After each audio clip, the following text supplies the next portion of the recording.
So, How It Goes. I wrote How It Goes by myself. Back in Nashville. We were at a very different time in our lives. We didn't have a child, but we were still struggling to like pay for doctor's appointments. I wrote this song actually not even for me. It wasn't to be released on any album or anything like that.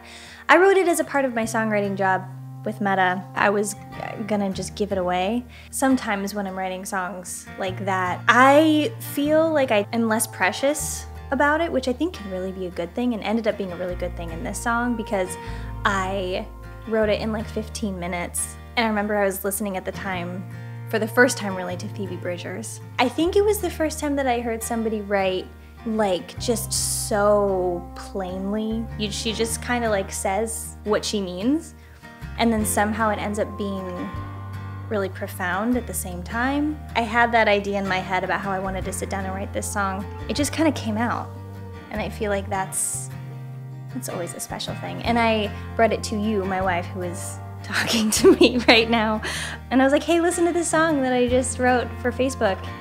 And you were like, you're not giving that to Facebook. I don't know what you're thinking. I like that, you know, I can be so specific in the verses, talking about, what do I talk about in the verses? Oh yeah, I talk about like the national debt. And you were like, why don't, when you say a number for what the debt is in this country, why don't you be accurate? And I was like, well, 40 trillion doesn't sound as nice to say as 100 trillion. And the point is like, it's like exaggerating. It's a huge number. I don't know. The song is just, it was just exactly how I was feeling. You know, the verses talk about very like specific things that were going on, that I was seeing in news cycles, that we were experiencing as like a little family. I think we were married at the time, weren't we?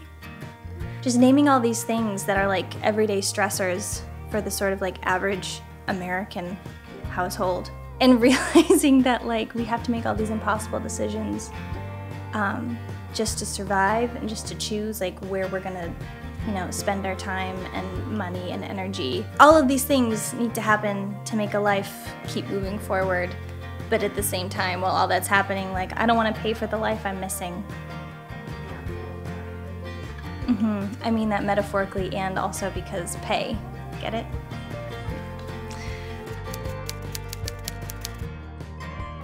The line I'm most proud of is, but it's not really the line as a standalone, it's the line after like the context of everything that came before it. You live within the context of everything that came before you. You think you just fell out of a coconut tree? I'm sorry. Love you, Kamala. What was I saying about the trees? Oh. Coconut trees, because I was saying like my favorite line that I wrote is, and I think of all the trees that we kill to pay it, like it's just how it goes, because I feel like that just kind of flips the like meaning of the song suddenly right on its head, because all up until that point I keep just saying like, is this just how it goes, and because it's just how it goes, and it feels a lot like kind of throwing up your hands in the air. This is just life. This is just the way it is to live here. And you don't question it. You get frustrated about it, but like, whatever, I guess. Like, this is just how it goes. And then suddenly you get to that line and it's like, are we really doing this? Like it's just how it goes? Like someone can do something about this, right? And then of course ending with, I don't want to pay for the life I'm missing, which is the crux. It's the point of the whole song for me. When I was on tour a few months ago, in the first show, I was playing in front of a group of people of like, it was a very diverse group of people. And I said, the way I introduced it was, what is it? I said something about like, this is a song about capitalism. Like, is that what I said? Yes. And then I proceeded to sing the song, and it was clearly like a cynical take. And I felt really good and like about it, and then I had a man come up to me at the end of it and he was like, what did you say your song How It Goes is about? And I was like, capitalism. And he was like, well, what's wrong with capitalism? And I was like, good night, sir. He like came to tell me that like There is nothing wrong with capitalism. Like, capitalism is amazing. Okay, so I hope no one comes for me in the comments here, but yeah, this is essentially a cynical song about capitalism, so there's my take. Oh God.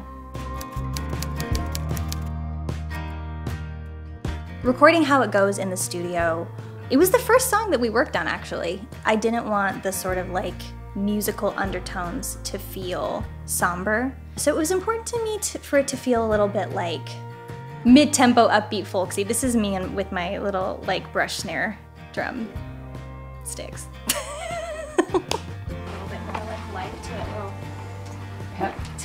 Just a little bit. Just a little bit more like carpet energy. Yeah, just train beat. Energy. Like, I know exactly how we get there. Fast training.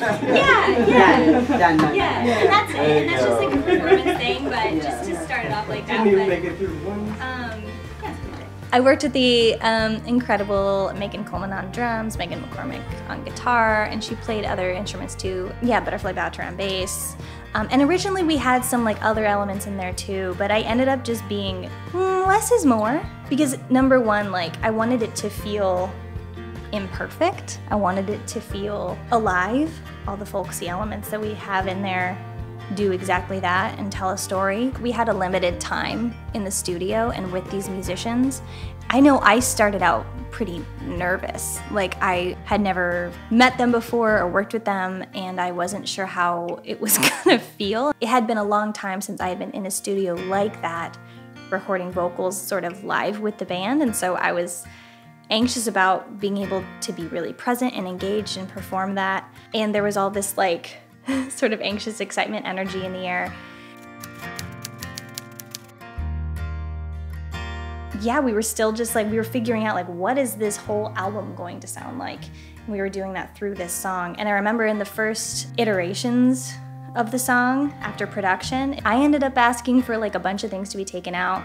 We re-recorded acoustic guitar because I just wanted it to feel like it was more like a character in the story. And I think the ethos of the song is just like, take things away and like look at the life you have bare and right in front of you. And I feel like I wanted this song to be that, to just be like simple, honest, and not taking itself too seriously. I've never actually like said this out loud, but it feels like if you're like, this is a sad song and everything around it feels sad, it's almost like you're telling the listener how they should be feeling. You know, as I've grown as a songwriter and as like a person in this world, I feel like it's more true to hold tension and to kind of be throwing out multiple different feelings at once. I think the truth is, living in this system, for most of us, feels like going day to day and just like trying to survive. Life is really hard and it feels really heavy, and then in the next moment, something makes you laugh. You step outside and like, it's beautiful out. And all of that's kind of happening at once, and like you're living your life. And in this song, there needs to be a reason for you to not want to miss out on your life. Like when you're listening to this song, you kind of need to hear that like the goodness, the lightness, the levity that life also brings. Yeah, this is our day to day, and doesn't this suck? But then at the end of the day, you're like, but also this life is amazing, and I can't believe I might miss it because we're so worried constantly because of the system that we're in. So it's a lot happening all at once.